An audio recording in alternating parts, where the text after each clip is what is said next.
مساء الخير يا فندم. مساء النور. بعد اذن حضرتك انا الشيف محمد الفار. بنت خالتي كانت جايه من السفر وبقالي 10 سنين ما شفتهاش، فطبعا احنا كبرنا، هي شكلها اتغير وانا اتغيرت انا كمان، فهي مش عارفاني، فاتفقت معاها ان انا هبقى ماسك لها ورده روز في ايدي، وهي هتبقى لابسه، قالت لي ان هي هتبقى ان شاء الله لابسه اسود من فوق، فهي اتاخرت جدا جدا على الميعاد. انا عايز اروح اعمل تليفون من عند الكشك اللي هناك دوت عشان اطمن هي اتاخرت ليه، فطبعا لو رحت ومحدش واقف ممكن تيجي ما تلاقينيش تمشي، فانا كل اللي طالبه منك بس هتستنى بالورده دي، واول ما تيجي هتوقفها وتندهلي. معلش انا يعني انا مرتبط بمواعيد وكده.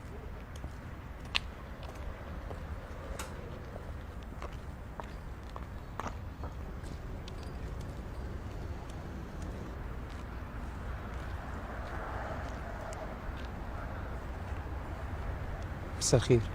حضرتك ليكي ابن خالة جاي حضرتك تستنيه هنا، هو راح بس يتصل بالتليفون بحضرتك عشان اتأخرت عليه، وقال لي بس اقف لها هنا لغاية ما اجي، وعلى اساس الدليل الوردة يعني. هو ده يا خالد، هو ده هو ده.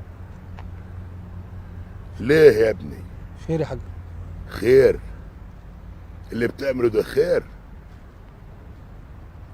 عمل ايه؟ بيعاكسني في التليفون وقال لي ان هو هيقابلني، وهتكون الاماره ان نضاره فوق راسه والقصه سايحه وانه بشنب وامور وهيمسك ورده بامبي. ورده بامبي؟ ورده بامبي يا حلاوتك، فيه راجل يقول امور ويمسك ورده في الشارع؟ بتعاكس يا حاج انا ما عكستش، انا منتظر، كنت ماشي حضرتك وواحد قابلني قال لي ان بنت خالته ما شافهاش بقاله فتره وهتيجي يعني تنتظروا حضرتك هنا. قال لك ايه؟ قال لي بنت خالته. بنت خالته مالها؟ بقاله فتره ما شافهاش، فتره كبيره يعني، فيعني هيجي يقابلها هنا، وراح للكشك عند حضرتك هنا، هو هيتصل بالتليفون بيها ووقف لها بالورده دي. انت ما عندكش اخوات بنات؟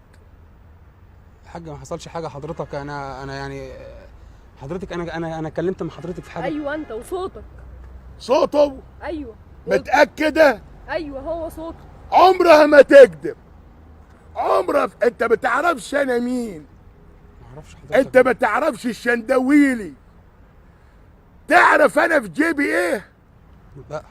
هعرفك دلوقتي في جيبي ايه يا حاج ما حضرتك. هعرفك في جيبي ايه. هو مليان حضرتك كده يعني، مليان اسمه اسمه الفار حضرتك. اسمه ايه؟ اسمه الفار. اسمه الفار؟ ايوه حضرتك، انا اندهه حضرتك من عندك من الكشك.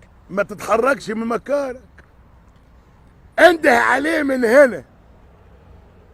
فين هو؟ هو واقف حضرتك عند كشك هنا، هو بيتكلم في التليفون. طب انده عليه. يا فار، يا فار، انده تاني عليه، يمكن احنا مش سامعين. انت يا فار، يا فار، اسمعك تاني. يا فار، يا فار. ندهت قلت يا فار 100 مرة، الفار رد عليك.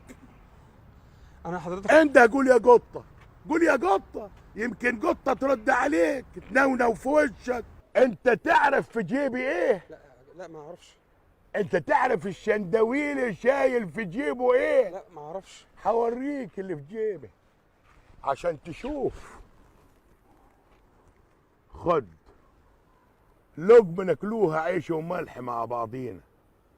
كل يا راجل، كل.